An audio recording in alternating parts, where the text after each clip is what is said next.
Welcome back to Garden Chronicles. I'm Melissa, and today we'll be talking about degrowth and rewilding. This series showcases footage from my garden while we discuss different topics.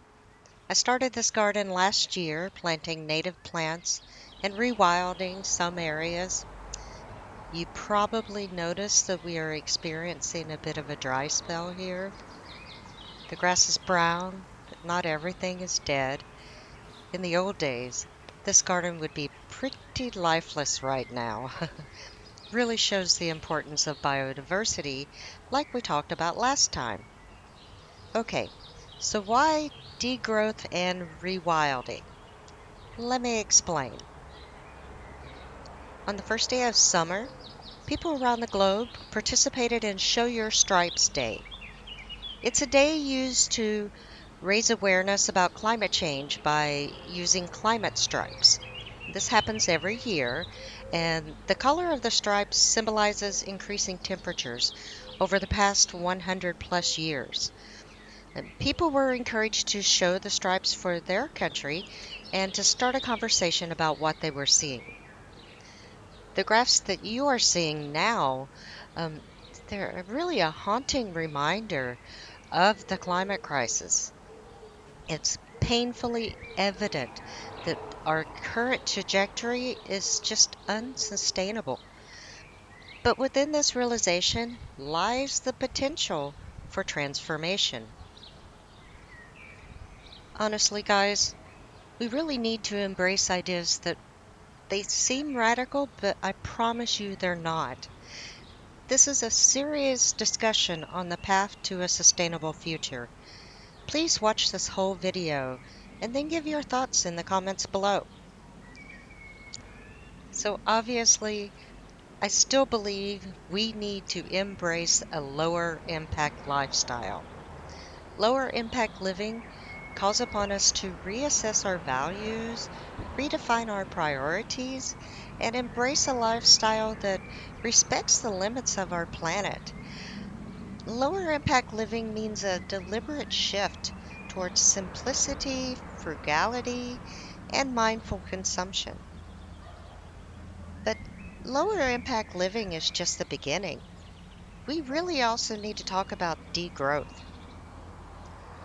Degrowth is a radical paradigm shift that challenges perpetual economic expansion, recognizing that infinite growth on a finite planet is a fallacy. It's about redefining our understanding of progress, valuing well being over material accumulation, and prioritizing the flourishing of both humans and nature. Achieving lower impact living through degrowth entails redefining our relationships with work, consumption, and community. We need to reimagine a work life balance.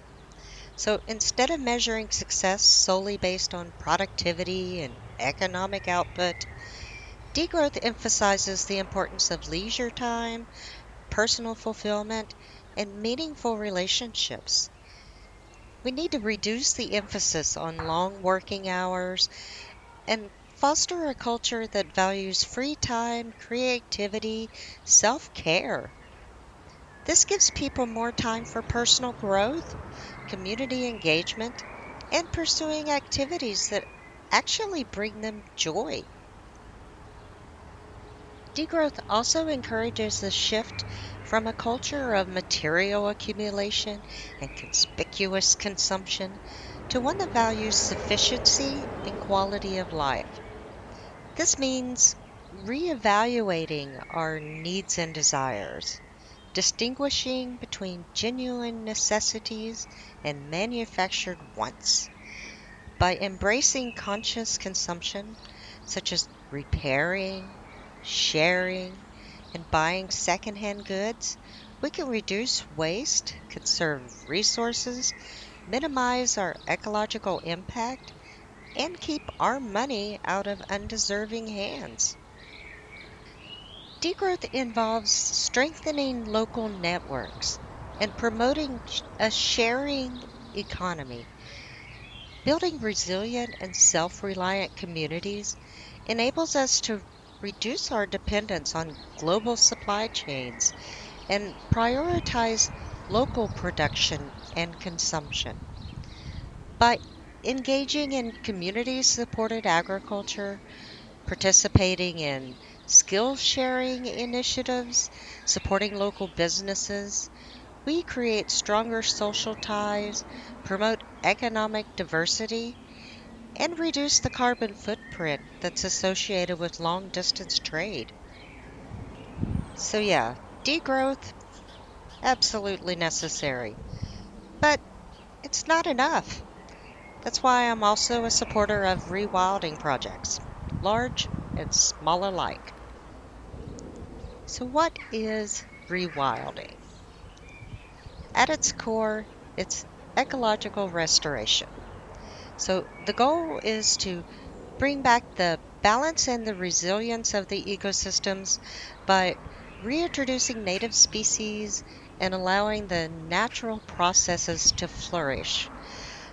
One crucial aspect of rewilding is the reestablishment of wildlife corridors, which help the wildlife move and disperse.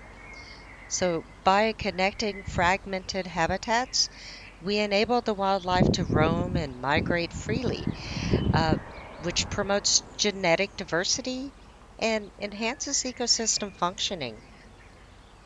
So, by restoring natural ecosystems, we reestablish the intricate ecological relationships that have been disrupted by human activities. Restoring wetlands, forests, grasslands, marine habitats not only supports the recovery of native species, but it also improves ecosystem services like carbon sequestration, water purification, and flood regulation.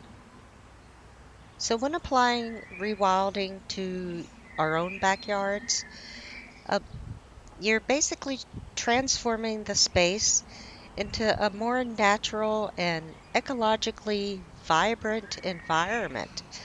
It promotes the use of native plants, which are well adapted to the local climate. They require less water, fertilizer, and maintenance compared to non-native species, no matter where you live. And this reduces the need for excessive resource consumption and minimizes the use of harmful chemicals that are often associated with conventional gardening practices.